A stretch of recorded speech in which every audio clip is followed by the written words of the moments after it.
But the thing that might have made you afraid is you had no idea what she was going to ask you. So you sort of had to be engaged, right? So that element of surprise kept you engaged. And we've been talking about that and doing our problem grouping strategies and the different ways of children not knowing when they're going to get called on that might keep them engaged. So your administrators want to see you keeping your students engaged. So Shally did a very good job of that today, for being a great engaged with that element of surprise.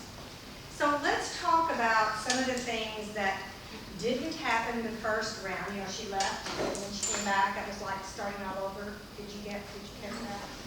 So let's talk about some things that helped you, some things that the first time around didn't happen, but the second time around, some different things happened, and it helped you. So let's break all this down. So what are some of the things that she did that helped make her lesson comprehensible for you? Yes? When she had us repeat like one phrase like 3 times in a row.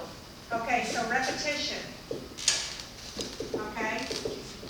Absolutely. Repetition helps with comprehensibility. Yes?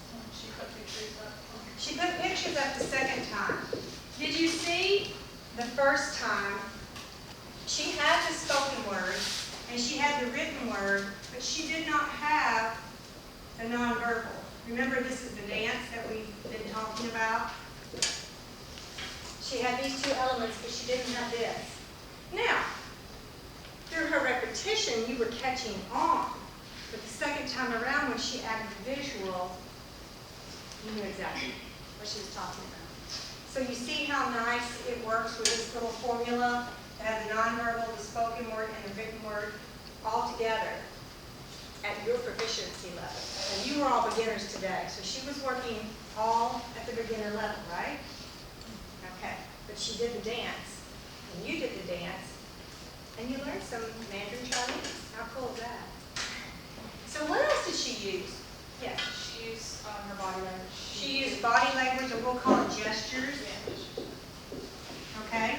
So what were some of those things that she did? She was like when she illustrated when she was walking, and she was sitting, and she was standing. Okay, so she did some demonstrations as well. Okay, so she did some, we'll call it demos.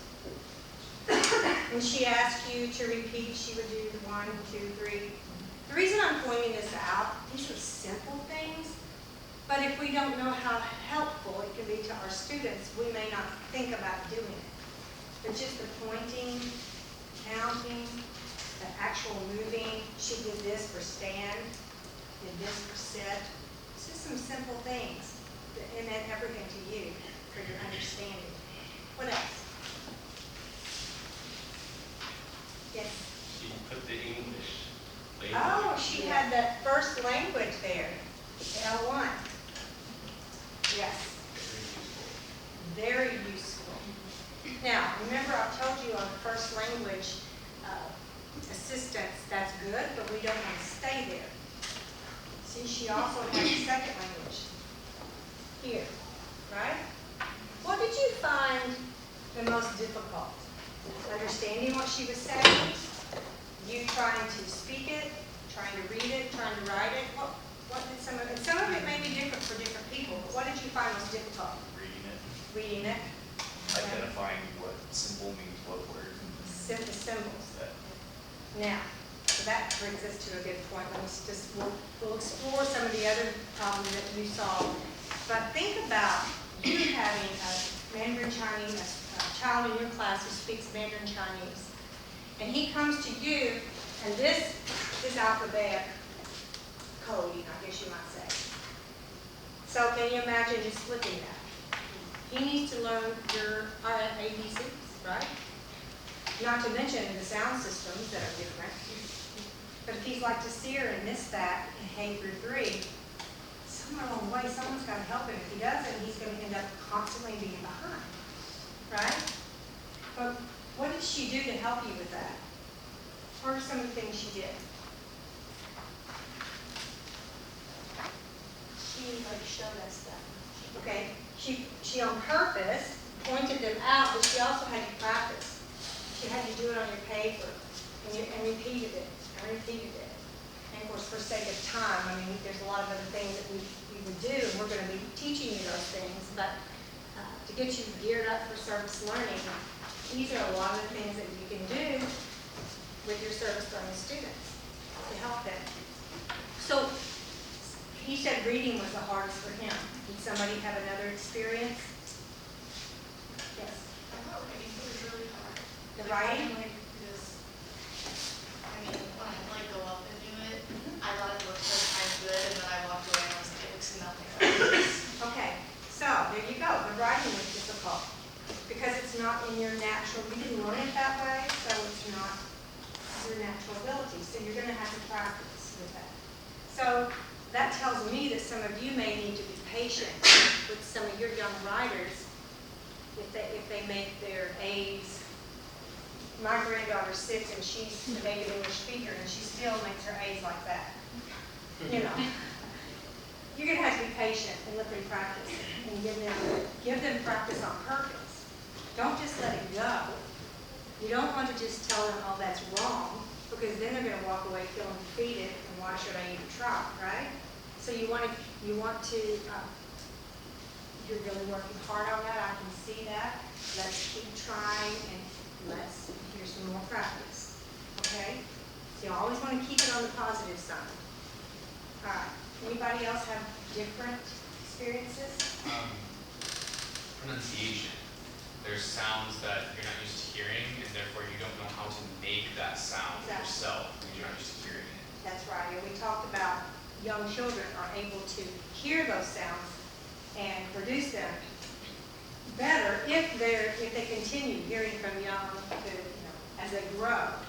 They can hear those better. But for us to come in and try to make some of those sounds that we've never made before, it's more difficult. So our pronunciation of Mandarin Chinese is going to be much different than a native Mandarin Chinese speaker.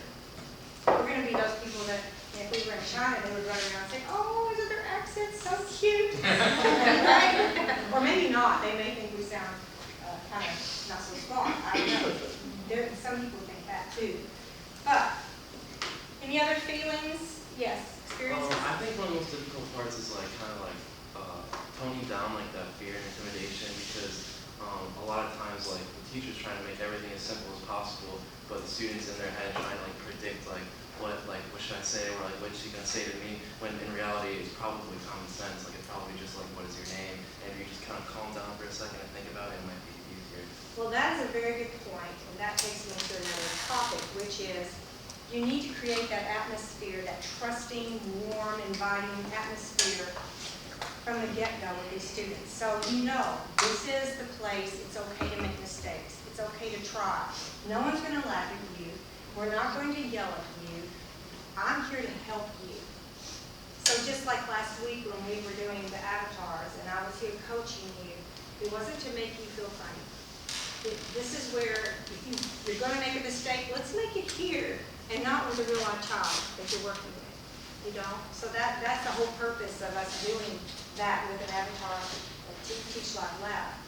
So make your classroom that way, and create that community in your classroom so the native English speakers are accepting as well.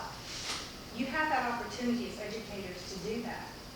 Can you imagine what a better world we could have if all of our students grew up to be adults that were more accepting of people of diversity? So you have that opportunity to do that. So then, if you have that atmosphere, you create that, then those nerves are going to go away. And they're going to try. Maybe they won't have that silent period for as long as they would have if they're able to try and not get made fun of or laughed at. Any other comments? Any other feelings? So I had a question as I was watching you. She made sure to stress the language that she wanted you to learn, right? But what about all the other language, like her commands, her questions, the things after you made a comment, she would say something, all those words. Did you understand it?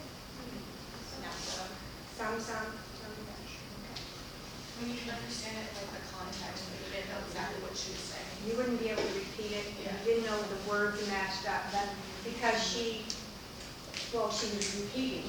But she also did this, which I thought was really awesome. She did the question mark. So you would understand that she's asking, do you have any questions? That was beautiful. I loved it. It was so simple. But if you haven't had this experience, you may not think to do that. When you're wanting to ask an English learner who's a beginner a question, now that's provided that the question mark is used in their language to mean a question. So that I could just point that out. That might not always work, but so I want you to understand that using more words is not always the answer. As a matter of fact, it probably is never really the answer.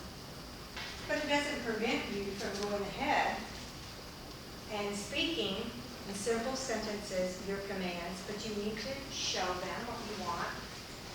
Do a symbol, do something nonverbal. Remember, always add this nonverbal element to the spoken and the written word.